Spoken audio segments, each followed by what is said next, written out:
परम मंगलमय भगवत स्वरूप श्री भक्तमाल में प्रवेश करते हैं। श्री हनुमान जी महाराज का जीवन चरित आपको श्रवण कराएंगे। सुमेर पवन सुत पावन नामो और अपने बस कर राखे राम। कल हमने आपको हनुमान जी की जन्म की चर्चा सुनाई, 3 उदाहरण देकर समझाए थे। क्या क्या समझाया था? स्वर्ग की परम सुंदरी पुण्य कस्तला नाम की एक अप्सरा जो ऋषि का उपहास करने के कारण श्रापवश कुंजर वानर की कन्या अंजना के नाम से जन्म लिया। कई अंजना को गौतम की पुत्री भी लिखा है। अंजना का विवाह वानर राज केसरी से हुआ। वानर योनि में भी वह ऋषि के अनुग्रह से इच्छा रूप जो सी इच्छा वो रूप धारण कर सकती है। ऐसे एक दिन एक बार वह मानवीय रूप धारण करके और सुंदर सुंदर वस्त्र पहन करके माला से भूषित होकर के एक शिखर पर बैठकर पर्वत पर अपने सुंदर प्राकृतिक को देख रहे थे। उसी समय पवन देव ने उसका आलिंगन किया। उसने अनुभव किया कि मुझे कोई स्पर्श कर रहा है, तो अपने सती तत्व को संवारते हुए बोली, अरे ढीठ कौन है जो मेरे सती तत्व को भंग करना चाहता? मैं तुम्हें श्राप देती हूँ। तो श्राप की बात आई तो पवन देव सामने प्रकट हो गए। उन्होंने कहा, देवी मैंने तुम्हारा आलिंगन मानसिक संकल्प द्वारा किया है। अपने समान ही बल पराक्रम से संपन्न परम बुद्धिमान पुत्र आपको प्रदान करूँगा। पुत्र अभिलाषिनी अंजना प्रसन्न हो गई और पुत्र का वरदान पा करके जिसके प्रभाव से सब प्रकार से पवन के समान श्री हनुमान जी के और श्री हनुमान जी पवन के और केसरी के क्षेत्र में उत्पन्न हुए। इसलिए कहते हैं, पवन तनय बल पवन समाना बुद्धि विवेक विज्ञान निधाना। दूसरी कथा इस प्रकार से है, एक समय की बात है जब अत्यंत अद्भुत लीला करने वाले भगवान शिव को विष्णु भगवान के मोहिनी रूप देखने की इच्छा हुई। और वो मोहिनी रूप भगवान ने दैत्यों को मोहित करने के लिए रखा था कि दैत्यों के हाथ में अमृत का कलश चला गया था।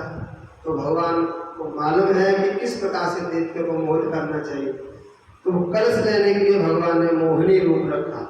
इधर भगवान भोलेनाथ तब तक वो जहर पिया था कालकूट विष, उसके प्रभाव से उन्होंने जाकर के शिखर पे जाकर के बैठे गए। तब तक यहाँ भगवान का एक अवतार हो गया, मोहिनी अवतार। और भगवान भोलेनाथ हमारे वैष्णव नहीं, परम वैष्णव है। जब जब भगवान का अवतार होता है शिव जी दर्शन करने जरूर जाते हैं।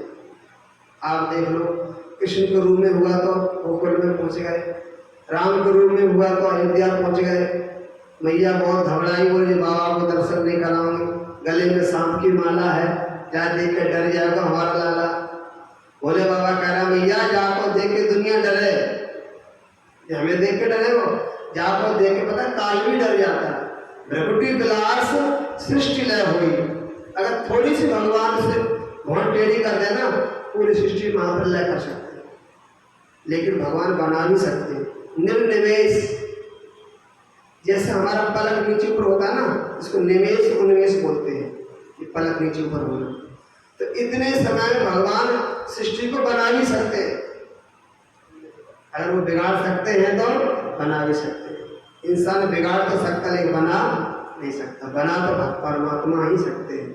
और भक्त वत्सल भगवान की जय। तो भगवान शिव मोहिनी रूप का दर्शन करने के लिए प्रार्थना करें, प्रभु हमें वो मोहिनी रूप दिखाओ अपना। भगवान बोले, भोलेनाथ वो आपके लिए नहीं है वो रूप, वो तो हमने केवल दैत्यों को मोहित करने के लिए धारण किया था। एक शिव जी ने कहा, नहीं प्रभु हमने आपके सब अवतार देखे हैं, लेकिन एक अवतार नहीं देखेंगे तो हमारे मन में लगी रहेगी पता नहीं कैसे होंगे भगवान, कितने सुंदर होंगे। तो इस तरह से भगवान ने कहा चलो ठीक है दिखा देते हैं। तो महेश्वर श्री राम कार्य की सिद्धि के लिए अपना वीरपात किया और सब ऋषियों ने उस वीर को एक दोने में रख लिया। तत्पश्चात राम कार्य के शुभ कार्य के लिए उस अंजना के कान में उसको प्रवेश फूंक दिया। इसलिए वो कहते शंकर सुमन केशरी नंदन तेज प्रताप महाजल नंदन रुद्र दहतज नेहवस बांदर भय हनुमान। ये हमारे भोलेनाथ ही शिव जी हनुमान जी बन करके आए हैं। और तीसरी कथा और है इसमें, कल आपको मैंने समझाई थी।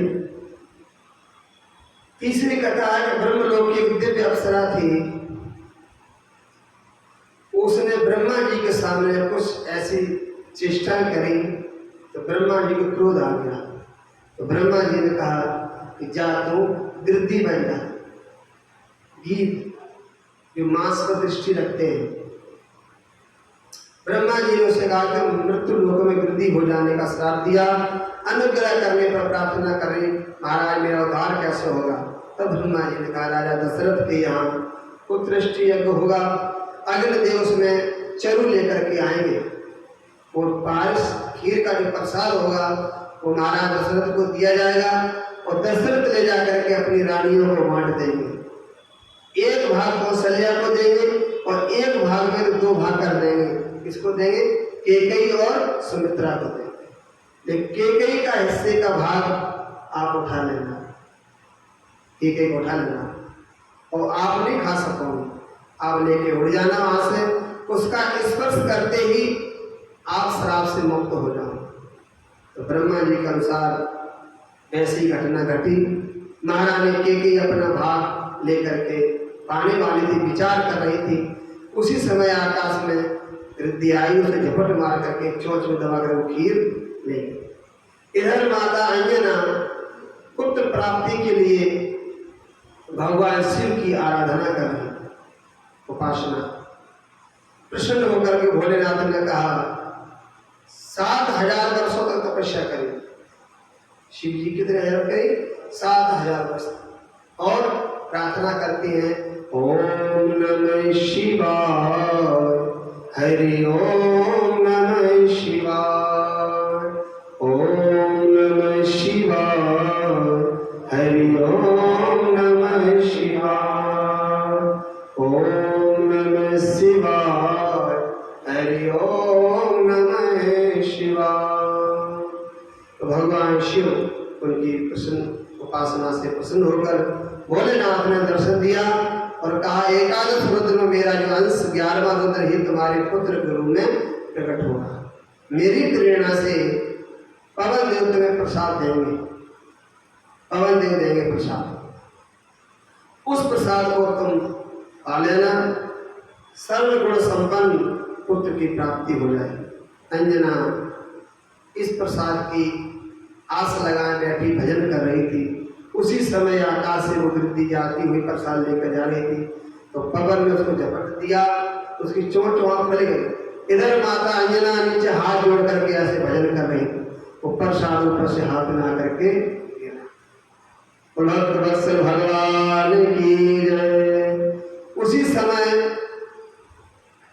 प्रसाद दे करके पवन देव ने उस पायस का अंजना की अंजलि में डाल दिया। अंजना ने तुरंत उसको प्रसाद को पा लिया, आदर पूर्वक ग्रहण कर लिया। उसके फल स्वरूप रुद्र अवतार श्री हनुमान जी हुए। भक्त वत्सल भगवान की जय। जय शरीर रत राम सो आदरे सुजान, रुद्र देह तज नेह बस बांधर भय हनुमान। ये भगवान शिव ही हनुमान जी के रूप में आए। हनुमान जी का जन्म हमने आपको बताया कार्तिक में जो कृष्ण पक्ष की चतुर्थी मंगलवार को स्वाति मेष लगन में हुआ था। कहीं उनको चैत्र में जो पूर्णमासी आती है उसमें भी हनुमान जी का जन्म मानते हैं। हनुमान जी की माता अंजना एक दिन फल लाने के लिए गई जंगल में। हनुमान जी जगे, हनुमान जी देखो माता तो है नहीं और माता पहले व्यवस्था करने गई कि हनुमान जी जगेंगे तो भूख लगेगी तो मैया लेने गई फल, और जैसे हनुमान जी जगे तो उन्हें आसपास देखा मैया तो कहीं दिख नहीं रही। सूर्य भगवान ने कर रहे थे। सूर्य भगवान के जो सारथी है अरुण, लाल लाल होता है वो अरुण है, वो गरुड़ जी के बड़े भाई हैं। अब कल मैंने गरुड़ जी का कथा बताई थी, वो भाई है। जैसे ही लाल लाल देखा समझ गए कोई फल निकल रहा, तो हनुमान जी ऐसे ही उड़े और पवन देव के पीछे पीछे लग गए कि हमारे पुत्र को कोई सूर्य की गर्मी न लग जाएगी, ताप न लग जाए, इसलिए वो हनुमान जी के पीछे पीछे लग गया पवन देव। और जैसे ही पास में पहुंचे, उन्होंने इस प्रकार बालक कई हजार योजन तक आकाश में पार करके सूर्य के पास पहुंचा। और उस दिन सूर्य को पकड़ने के लिए राहु काल था, अमावस्या थी। सूर्य ग्रहण जब पड़ता है तो उस दिन अमावस्या के दिन राहु जाता है, राहु केतु धमकाता हूँ। तो उस दिन राहु केतु जा रहे थे खाने के लिए सूर्य को, इधर हनुमान जी ने खा लिया। अब हनुमान जी को जब देखा, इतना हनुमान जी बलशाली थे कि राहु को समझे इसको भी खा ले, सूर्य को तो छोड़ दिया, उसको खाने के लिए। तो राहु भाग हट जाते, इंद्र के पास पहुंचा, महाराज जो आपने हमारा भोजन बनाया था वो तो किसको दे दिया आपने। उसके बाद जैसे ही इंद्र वहां से जब आए वज्र लेकर के, तो हनुमान जी की इतनी आकृति विकराल हो गई कि हनुमान जी राहु को छोड़ के इंद्र को पकड़ लिया खाने के लिए, और ऐरावत को भी फल समझा इसको भी खा लेंगे। बालक के हाथ में जो कुछ आता वो सब पेट में ले जाता खाने के लिए। जैसे ही इंद्र ने अपना वज्र जब मारा, तो हनुमान जी ने लाज रखने के लिए एक हनी टूट गई, थोड़ी यहाँ लगा, तो हनी टूटी, इसलिए उनका नाम पड़ गया हनुमान। और जैसे ही वो हनुमान जी ऊपर से गिरे पर्वत पर, तो पवन देव ने उनको अपनी गोद में लेकर के गुफा में जाकर के वो चले गए। जैसे ही गुफा में अंदर गए, इधर संसार में जितने भी प्राणी हैं सबकी प्राण वायु को उन्होंने रोक दिया पवन देव ने। अब भाई ऑक्सीजन नहीं मिलेगा, सब घबराएंगे कि भाई ऑक्सीजन ऑक्सीजन। आज ब्रह्मा जी ने जाकर के संभाला और ब्रह्मा जी ने सबको आशीर्वाद दिलवाया। तब वायु का प्रिय करने की इच्छा से इंद्र, अग्नि, वरुण, कुबेर और आप सब लोगों ने आशीर्वाद दिया कि हमारे जितने भी आयुध हैं इस सबसे अवध होगा, ये किसी से मरेगा नहीं। ब्रह्मा जी ने कहा कि देवताओं के बड़े बड़े कार्य करेगा, बहुत बड़े बड़े कार्य संभालेगा देवताओं के, इसका कोई बात नहीं होगा। महादेव जी ने भी वरदान दिया कि मेरे और मेरे आयुधों से भी अवध होगा। विश्वकर्मा ने भी अपने समस्त दिव्य अस्त्रों से अवध होने का, चिरकाल तक जीवित रहने का भी इसको वरदान दिया। इस प्रकार से इच्छा अनुसार वो धारण कर सकेगा और जहाँ चाहेगा वहाँ चला जाएगा। इसलिए हनुमान जी के अंदर सारी सिद्धियाँ हैं, इस सबका प्यार हनुमान जी को मिला है। जितने भी देवी देवता हैं सबका प्यार हनुमान जी को मिला है। और बाद में जब माता जानकी से जब मिले हनुमान जी पहली बार, तो उन्होंने भी आशीर्वाद दिए, अष्ट सिद्ध नव के दाता असवर दीन जानकी। राम जी का प्रेम तो था ही, लेकिन जब पहली बार माता जानकी से मिले तो उनको भी उनको प्यार मिला। इस प्रकार से हनुमान जी के जीवन में चंचलता थी, स्वभाव में वो चंचलता थी। वो जाते थे महात्माओं के आश्रम में जाकर के, महर्षियों के आश्रम में जाकर उपद्रव करते थे। महात्मा शांत होकर भजन करते थे, उनके कमंडल और घाटा समुद्र फेंक देते जाकर वहाँ, ये कुछ कर देते, इधर तो सामने कर देते। तो महात्माओं ने समझाने का बहुत कोशिश की, और अंगरा और रघुवंशी इन्होंने श्राप दिया हनुमान जी। कहा, अरे वानर वीर, तुम जिस बल का आश्रय लेकर के हमें सता रहे हो, उसे हमारे श्राप से मोहित होकर के तुम दीर्घ काल तक उसको भूले रहोगे। जब कोई आपको याद दिलाएगा तब आपको इसकी याद आएगी। ये हनुमान जी अपने बल को भूले रहते थे। इस प्रकार से हनुमान जी को अपना बल याद नहीं रहता, उनको तो राम जी का ही बल याद रहता है। जिसको अपना बल याद होगा वो भगवान का बल कभी याद नहीं करेगा। तो अहंकार में भला कि मेरा अंदर इतना बल है, और हनुमान जी का अंदर अतुलित बल है। कितना बल है? अतुलित बल, कोई तोल नहीं सकता। तो हनुमान जी को पूछा कि तुम उपयोग इसका बल का क्यों नहीं करते? बोला हमारा है नहीं जो हम करें उपयोग। बोला किसका है? बोला हमारा नहीं है, ये राम जी का है, रखा हुआ मेरे पास। जब वो चाहे तो उपयोग कर लेते, बाकी रखा रहता है। जैसे किसी का कमरा खाली पड़ा हो, तो क्या भी हमारे पास सामान है, वो हम आपके कमरे में रख देते हैं, तो रखा रहेगा सुरक्षित। और जब चाहेगा तब उपयोग कर लेगा, नहीं तो रख जाएगा वहीं पर। इसी प्रकार से हनुमान जी का जो बल है वो राम जी का है। जब राम कार्य के लिए उसको उपयोग करते हैं, कभी अपने स्वार्थ के लिए उपयोग नहीं करते। एक बार हनुमान जी का उपनयन संस्कार हुआ। हनुमान जी वेद पढ़ने के लिए गए गुरुकुल में। हनुमान जी ने माता पिता के चरणों में प्रणाम करके आशीर्वाद लेकर के वेद अध्ययन करने के लिए भगवान सूर्य के पास पहुंचे। सूर्य भगवान ने कहा तो कभी देखा हुआ लग रहा, पहले कभी देखा नहीं। हनुमान जी समझेगा देखा था क्या, सबसे पहले आपसे भेंट हुई थी शुरू में, जब हमारा जन्म हुआ सबसे पहले आपसे मुलाकात हुई। तो सूर्य भगवान ने कहा देखो भाई, सूर्य ने अपनी स्थिति निवेदन की कि मेरा रथ रुक नहीं सकता, पढ़ाने के लिए हमें एक जगह बैठने पड़ेगा भाई, हैं गुरु पढ़ा रहे हैं वो शिष्य सामने बैठ के पढ़े, लेकिन हम चलते चलते नहीं पढ़ा सकते। मेरा रथ चलता ही रहता, वेग से भी चलता है, एक मुहूर्त में 34,08,000 योजन की दूरी तय करता है। ऐसी स्थिति में मैं तुम्हें शास्त्र का अध्ययन कैसे कराऊंगा, तुम सोच कर बताओ। हनुमान जी बोले कोई बात नहीं, हमने कल कहा था तुम रुक जाओ पढ़ाने के लिए, तुम चलते रहो, हम क्या संगी चलते रहे पढ़ते नहीं। बोलो फिर कैसे चलोगे, अब हम ऐसे बैठे तुम सामने कैसे बैठोगे। बोला हम तुम्हारे सामने उल्टे चलेंगे, हम उल्टे चलेंगे तो उधर मुँह होगा हनुमान जी की तरफ, सूर्य की तरफ। सूर्य भगवान बोले हे भगवान, जो चेला अभी उल्टा चलने लग गया तो फिर आगे क्या होगा। हनुमान जी ने कहा कोई बात नहीं, हम आपके साथ चलेंगे। सूर्य भगवान ने टालने की कोशिश करी, परंतु पवन कुमार को इसमें कोई कठिनाई नहीं आने पड़ी। वे तो सूर्य भगवान को प्रणाम करके उनकी ओर मुख आगे करके चलने लगे। हनुमान जी तो स्वतः, हनुमान जी का तो सारी विद्याएं हैं, सारे वेद हैं, जाकी सहज सांस सुत चारी सुहर पढ़े कोटक भारी। मानस लिखा है वो परमात्मा राम जी गुरुकुल में पढ़ने जाते थे। क्यों, एक मर्यादा बनाई है, गुरु जी के माध्यम से ही ज्ञान प्राप्त करना चाहिए। लेकिन हनुमान जी गए तो हनुमान जी ने सब कुछ सीख लिया। हनुमान जी स्वतः सभी विद्या निवास करती है, पर मर्यादा का पालन करते हुए भगवान सूर्य ने अत्यंत अल्प काल में ही सांगोपांग वेद शास्त्र स्मृति मनसा पढ़ा दी, सब पारंगत हो गए। तो हनुमान जी ने कहा महाराज गुरु दक्षिणा में कुछ मांग लो। तो हनुमान जी गुरु दक्षिणा मांगो। तो सूर्य भगवान ने कहा देखो हनुमान, हमारे अंश से उत्पन्न सुग्रीव है, सुग्रीव जो है वो सूर्य का पुत्र है। मैंने आपको कथा भी बताई सुग्रीव की वाली की दोनों की। तो उसकी रक्षा करना, उसकी रक्षा का भार मैं आपको सौंपता।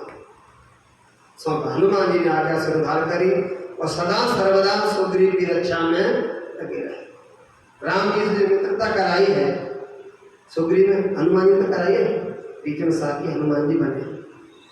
हनुमान जी की कृपा से आज सुग्रीव को किष्किंधा का राज्य मिला था। बीच में हनुमान जी संत थे, हनुमान जी गुरु दक्षिणा हनुमान ने दिया। जब भगवान श्री कृष्ण पढ़ने के लिए गए गुरुकुल में सांदीपनि के यहाँ, तो गुरु जी ने दक्षिणा के लिए कहा गुरु दक्षिणा, लेकिन भगवान कृष्ण ने कहा गुरुदेव आप दक्षिणा मांगो, जो आपकी इच्छा हो सो मैं दूंगा। गुरु जी ने कहा बेटा इससे बड़ा हमारा सौभाग्य क्या होगा जो तुम्हारे जैसे शिष्य हमें मिलेगा जीवन में। अब कुछ इच्छा नहीं है, लेकिन आप गुरु माँ के पास चले जाओ, अगर उनकी इच्छा कुछ होगी तो उनको पूछ लेना। जैसे ही गुरु माँ के पास गए तो गुरु माँ ने कहा ठाकुर जी से कि हमारा पुत्र एक समुद्र में डूब के मर गया कई साल पहले, आप उसको ला दो। तब भगवान श्री कृष्ण समुद्र के पास पहुँचे, समुद्र में जाकर के कहा कि हमारा गुरु पुत्र कहीं भी हो तुरंत हमारे सामने उपस्थित किया जाए। तो उसमें एक असुर रहता था संघ के रूप में, शंखचूड़, उसका वध कर दिया और संघ निकाला भगवान ने। 5 जन्म, तो 5 जन्म संघ है जो भगवान का है। 5 जन्म ऋषिकेश हो, देवदत्ता धनंजय अर्जुन के पास देवदत्त था। और तब भगवान संयमीपुरी गए, यमराज के यहाँ गए यमराज से कहा कि जिस स्थिति में हो कर्मों के अनुसार कहीं वो हमारा गुरु को उसको तुरंत हमारे सामने ले आएगा। तो तुरंत दोनों ने जाकर के पुत्र को सामने प्रकट कर दिया और पुत्र लेकर के गुरु माँ को दे दिया। माता जी ने बहुत आशीर्वाद दिया, कहा बेटा जैसे जैसे तुम्हारी उम्र बढ़ेगी ये वेद कभी पुराने नहीं पड़ेगा, नहीं तुम्हारी विद्या नवीन बनी रहेगी। विद्या का एक नियम होता है, अगर तुम छोटा अभ्यास नहीं करो तो धीरे धीरे विद्या को भूल जाओगे। लेकिन जब गुरु का आशीर्वाद और भगवान का आशीर्वाद हो जीवन में तो विद्या नवीन बनी रहती है। इसीलिए आज भी ठाकुर जी सारी विद्या नवीन है, गुरु जी ने आशीर्वाद दिया। और भक्त वत्सल भगवान की एक बार नल नील सर्व शिशु राम जी एक मदारी को देकर बंदर को नचाते हुए देकर के मचल गए, हमें बंदर चाहिए। राम जी एक बंदर को देकर के मचल गए, तो मुझे बंदर चाहिए खेलने के लिए। राम जी हाँ, तो बहुत से बंदर मंगवाए गए। किसी ने सब प्रकार से बंदर ले आए। वशिष्ठ जी बुलाए गए तो उन्होंने कहा, ध्यान धर कर देखा कि कौन से बंदर को मांग रहे हैं खेलने के लिए। प्रभु किस बंदर की इच्छा करते हैं ध्यान में, शिव अवतार हनुमान जी आए। जिस प्रकार से शिव जी राम जी का ध्यान करते हैं 24 घंटे, तुम पुण्य राम राम दिन राति सादर जपो अनंग राशि, रात दिन जपते राम राम। उसी प्रकार हमारे राम जी भी भोले बाबा को ध्यान में धरते रहते हैं। इसलिए भगवान कहते हैं शिव मेरी आत्मा है। अगर शरीर से आत्मा ही निकल जाएगी तो फिर बचेगा क्या? आत्मा पूरी है कि नहीं? आत्मा है तो सारी दुनिया काम करेगी, आत्मा है तो परमात्मा है। तब मंत्रीवीर सुमंत्र जी को बुलाकर कहा, मंत्री को कहा कि जाओ अंजना नंदन को पाकर के संतुष्ट होंगे। तब सुमंत्र जी जाकर अंजना से हनुमान जी को मांग ले आए कि कुछ समय के लिए हनुमान जी को हमें दे दो, हमारे राम जी इनसे खेला करेंगे, बातें करा करेंगे। इनको देख करके प्रभु बहुत प्रसन्न हुए। हनुमान जी अपने आराध्य श्री राम लला को देख करके बहुत प्रसन्न हुए, जैसे मनोरंजन के वही करते थे। जब विश्वामित्र जी के साथ में राम के जाने का अवसर आया तब प्रभु ने उनसे कह दिया था, अब तुम चलो, हम आपको किष्किंधा में ले जाएंगे, हम जाकर के मिले। चलो। हनुमान जी इस लोक में कहते हैं ललित नर लीला का विनय करते हुए मर्यादा पुरुषोत्तम भगवान श्री राम जब अपनी प्राण वल्लभा सीता जी को ढूंढते हुए किष्किंधा पहुंचे तो सर्वप्रथम हनुमान जी से भेंट हुई, लेकिन हुई। इसके बाद सुग्रीव से श्री राम की मित्रता कराकर सीता का शोधन करने के लिए रावण विजय पर श्री राम काल में जो योगदान हनुमान जी ने रहा उसके संबंध में राम जी कहते हैं, हनुमान हम तुम्हारा जो उपकार है कभी चुका नहीं सकते, तुम्हारे हमेशा ऋणी रहेंगे। हनुमान जी इस लोक में जब तक मेरी कथा रहेगी तब तक तुम्हारी कीर्ति रहेगी, तुम्हारा जीवन रहेगा, तो जब तक जगत रहेगा तब तक मेरी कथा रहेगी। बानर पर तुमने जो उपकार किए हैं उसमें मैं एक एक के लिए प्राण उछावर कर सकता हूँ, लेकिन तुम्हारे शेष उपकारों के लिए मैं ऋणी ही रहूंगा। एक कपिश्रेष्ठ मैं तो यही चाहता हूँ कि तुमने जो जो उपकार किए हैं मेरे ऊपर तो मेरे शरीर में ये जीर्ण हो जाए, उसका बदला मैं चुका न सकूं, क्योंकि पुरुष का उपकार का बदला पाने की योग्यता आपत्ति काल में होती है। अब आपके पास कोई आपत्ति आए तो हम उसका बदला चुकाएं, लेकिन हम नहीं चाहते कोई संकट आपके ऊपर आए। हनुमान जी बहुत प्रिय है राम जी। हनुमान जी संकट में राम जी ने कहते हैं, सोने कपितोय समान उपकारी नहीं को सुर नर मुनि तन धारी, सुन सुत तोय पुरन में नाही, देखो कर विचार मन माही। समुद्र लंघन, लंका दहन, द्रोणाचल आए आदि काल हनुमान जी की अकट घटना सामर्थ्य है। ये आते अतुलित बल धाम के। और राम जी कहते हैं कि सीता अन्वेषण के समुद्र के समय समुद्र बानर सब घबरा उठे थे। यह देखकर के महावीर हनुमान बानरों को धैर्य बनाकर एक छलांग में 100 योजन समुद्र को नाम गए। हनुमान जी ने धैर्य सबको धरा दिया। जब जब बानरों पर संकट आता है तो हनुमान जी वहां धैर्य धारण करते हैं। यह समुद्र के किनारे सब बानर इकट्ठे हो गए, पहले तो खोजने के लिए गए और सुग्रीव ने शर्त रखी थी, अगर तुम बिना खोज करे आए तो मैं सबको यहाँ मार दूंगा करके। खोज करने जाओ।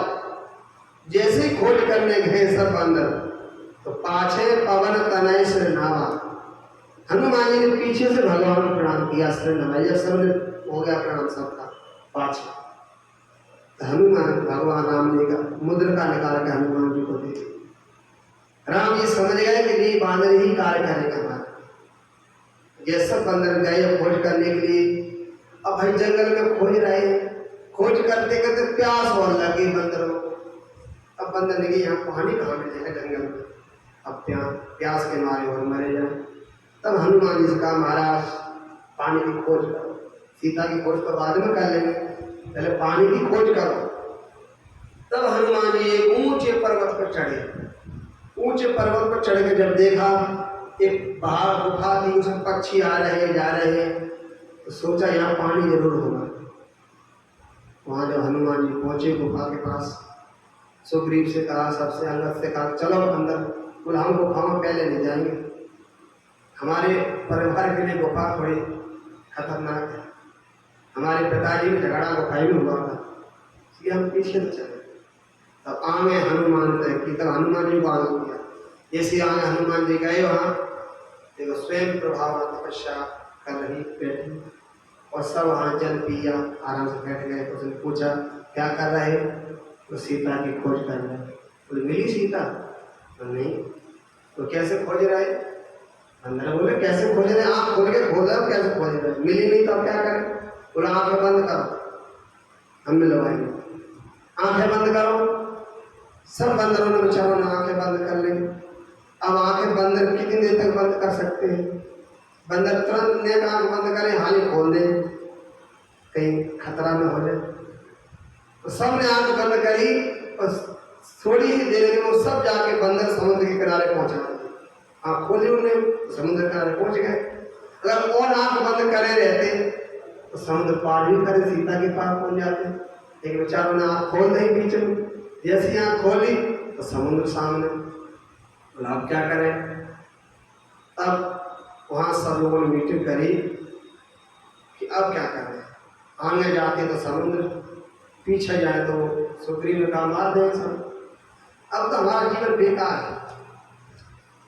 एक बंदर कहने लगा भाई हमें तो जटायु जी का जीवन बहुत सफल था, धन्य है जटायु जी जो आपने राम कार्य के लिए, सिद्धि के लिए अपना शरीर छोड़ दिया।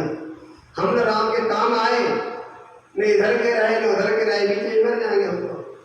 जब राम की जब बात सुनी जटायु जी की, तो एक गीत था वहाँ संपाति, जटायु जी भाई था संपाति, वो आया।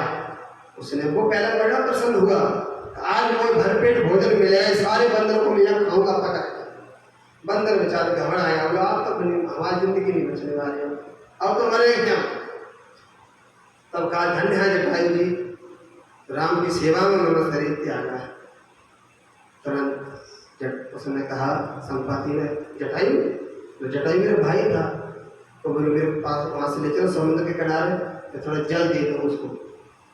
तब कहा मैं सीता की खोज करूँगा।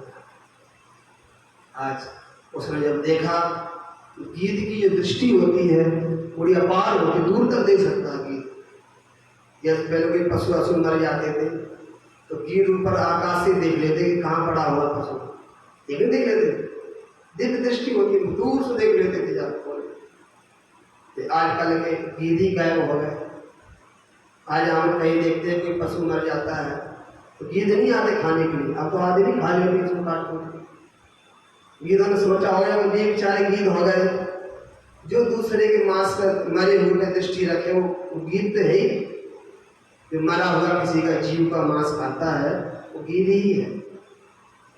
उसके बाद में संपाति जी ने कहा कि जो समुद्र को पार करेगा वही सीता की खोज, सीता का पता लगा। ये 100 योजन समुद्र है, तब उसने वहां शरीर छोड़ दिया संताप स्वयं प्रभा। उसके बाद सबने मीटिंग करी वहां कि समुद्र पार कौन कर सकता है। अब कोई बंदर तो कह रहा है मैं जा सकता हूँ लेकिन आने में थोड़ी दिक्कत है। अंगद कहूँ जाऊं मैं पारा, जिया संशय कुछ फिरती वारा। सब कुछ न कुछ कह रहे लेकिन हनुमान जी कुछ नहीं कह रहे, वो शांति से बैठे। अब जिससे कार्य हो सकता वो तो बोलते नहीं, और जिससे कार्य नहीं होता वो बिना बोले मानते नहीं, क्योंकि समाज में ये स्थिति है। जो कुछ कर सकते हैं वो तो कुछ कर नहीं रहे, बैठे शांति से। ऐसे ही जब धनुष यज्ञ हो रहा था, धनुष टूटने वाला, जिनसे धनुष टूटने था वो तो राम जी बेचारे शांति से बैठे थे, और जिनसे धनुष टूट उठने नहीं था, हिल ही नहीं सकता था, वो बिना उठे मानते थे राजा लोग। 10-10 हजार राजा एक बार ही लग गया उठाने के लिए, लेकिन धनुष उनसे हिला तक नहीं। तब राम जी से कहा कि उठो राम, भंजो भय चावा, उठो सुन गुरु वचन चरण सिर नावा, हर्ष विषाद और कछुआ। न हर्ष है न विषाद है, हम लोग खुशी के मारे भर जाते, कब में धनुष तो तोड़ देंगे, देखो सीता से मेरा विवाह हो जाएगा। देखो वहां न हर्ष है न विषाद है, कुछ नहीं है, और चले राम धनुष तोड़ने। इसी तरह यहाँ समुद्र पे सब बांदर इकट्ठे मीटिंग कर रहे हैं, कोई कहे हम जा सकते, कोई नहीं आ सकते। तब जामवंत जी बैठे थे वहां। तो जामवंत जी ने हनुमान जी को अपने बल की याद दिलाई। हाँ, काटिम साध रहे बलवाना, पवन तनय बल पवन समाना। ओ तब हनुमान जी क्या आए। तब हनुमान जी को अगर किसी की बड़ाई करो कि तुम्हारे पिताजी ऐसे थे और तुम ऐसे हो, देखो हैं, तो पहले कहा पवन तनय बल पवन समान। अरे तुम पवन के पुत्र हो और तुम्हारा बल भी तो देखो तुम्हारे पिता के समान है। तो हनुमान जी कुछ नहीं बोले। फिर उन्होंने कहा राम काज लगता अवतारा, तुम्हारा अवतार तो भगवान के कार्य के लिए हुआ है। तो सुनते ही भय पर्वता, हनुमान जी जग गए। जब जग गए थोड़े ज्यादा जग गए, हनुमान जी ने कहा आनंद यहाँ त्रिकूट उठाली, आप आज्ञा करो। तो पूरी लंका को उठा लिया और समुद्र फेंक दो आगे। जामवंत जी बोले महाराज इतना मतलब जो हम बताएं उतना उतना करते रहो। तब हनुमान जी ने कहा जामवंत ने पूछे तो ही उचित शिकार न दीजिए, मैं अच्छी शिक्षा दे। कहते हैं लंगड़ा बुढ़ापा और अंधी जवान, अगर ये दोनों मिल जाए समाज में तो बहुत बड़े कार्य हो सकते हैं। तो जवान की ताकत, बुढ़ापे का अनुभव, कोई कार्य करे तो बहुत जल्दी सिद्ध हो जाते हैं। आजकल ऐसे क्या करते लोग, बूढ़ों की कोई मानते नहीं घर में, क्या कहते हैं कि बुद्धि अब खराब है, उनका कोई जरूरी नहीं। अरे भाई उनका जीवन का अनुभव है अपना अपना, इतने सालों में जिंदगी निकाली है, कार्य करे घर में, तो अपना अनुभव है उनको, उनसे सलाह लेना चाहिए। हनुमान जी ने सलाह ली जामवंत से। एक बूढ़ा था, कहते हैं बारात जा रही थी, बारात, तो उसने कहा भाई बूढ़ा एक भी नहीं आया इस बारात में, सब नए नए आए। लड़की वाले की सूचना थी कि बूढ़ा एक भी मिले। बूढ़ों को बेचारों को गुलाब जामुन खाने का बड़ा मन करता, तो बारात में जाएंगे गुलाब जामुन खाएंगे, लेकिन उस लड़के ने कह दिया भाई बूढ़े पूर्णिया सब नए नए जाएंगे। जो इस लड़के का जो नाना था उसने कहा देखो भाई हम तो पक्के जाएंगे। नाना, उसका नाम है नाना, बोला आप चलोगे तो बारात हमारे वापस आ सकती है, दिवाली होगा। बोला तुम दिखाना नहीं, हमको तुम सामान में पैक करके ले चलो, जो बक्सा जाता है ना बड़ा वाला उसमें पैक कर लो और ले चलो वहाँ। तो उसको पैक करके रख लिया। अब जैसे बारात वहाँ पहुंची लड़की के दरवाजे पर, तो उसने कहा विवाह की पूरी तैयारी है, लड़की वाले की एक शर्त है, उस शर्त को पूरा कर दो विवाह का कार्यक्रम शुरू हो जाएगा। तो क्या शर्त है कि जो हमारे यहाँ नदी बह रही है इसे पानी की जगह तो दूध को बहाओ। अब जितने बेचारे नए नए लड़के थे मीटिंग करने लगे, कौन सी डेयरी का दूध ठीक रहेगा, अमूल का मंगाएं कि मदर डेयरी का मंगाएं। तो इतना दूध कहाँ से आएगा, इतना भाए, लेकिन यह सब तो हो नहीं सकता। और सब बेचारे आपस में सलाह करके बोलना विवाह नहीं होगा। जब बारात वापस करने की सोच वापस ले जाओ, तब एक ने कहा भाई जब बाराती ही वापस जा रही है तो उस बूढ़े को गर्मी में क्यों मार रहे हैं अंदर बक्सा में, तो खोलो बाहर। तो बोलिए भी ठीक है, निकालो बूढ़े को। जैसे ही उस बक्सा खोला तो बूढ़ा बोला क्या बात है, बोलो बाबा निकलो बाहर, अब विवाह नहीं हो रहा। बोलो क्यों नहीं हो रहा, क्या दिक्कत है। बोलो लड़की वाले ने शर्त रखी है कि जो हमारे यहाँ नदी बह रही है इसमें पानी की जगह दूध को बहाया जाए, पहली शर्त। उस बूढ़े ने कहा छोटी छोटी बातों पर बारात नहीं वापस जाती। लड़की वाले ने सोचना कर दो कि दूध का इंतजाम तो हो गया है, पहले नदी को पानी से खाली किया जाए। वो लोग सोचना करें, लड़की वाले से कहा भाई दूध का इंतजाम हो गया, पहले ये पानी खाली करो नदी का। अब लड़की वालों ने कहा कि जरूर कि बूढ़ा जरूर है तुम्हारे इसमें, एक बूढ़ा जरूर है इसमें। तो बूढ़ा की खोज करी गई, तो बूढ़ा ऐसा नहीं, रामादल में भी बूढ़ा था। कौन था, जामवंत। जामवंत मंत्री बूढ़ा, बूढ़ा मान होता सयाना, शरीर से बूढ़ा नहीं मानते, इसकी बुद्धि बड़ी प्रखर हो, इसका अनुभव हो जीवन में, उसे कहते हैं सयाना। इसलिए वो हनुमान जी जब कोई कार्य करते हैं तो जामवंत जी से आज्ञा लेकर टांगे बढ़ते हैं। आज के सत्संग को यही विराम देते हैं, कल आपको फिर हनुमान जी का जीवन के स्मरण कराएंगे। बोल भक्त वत्सल भगवान की जय। राधे राधे।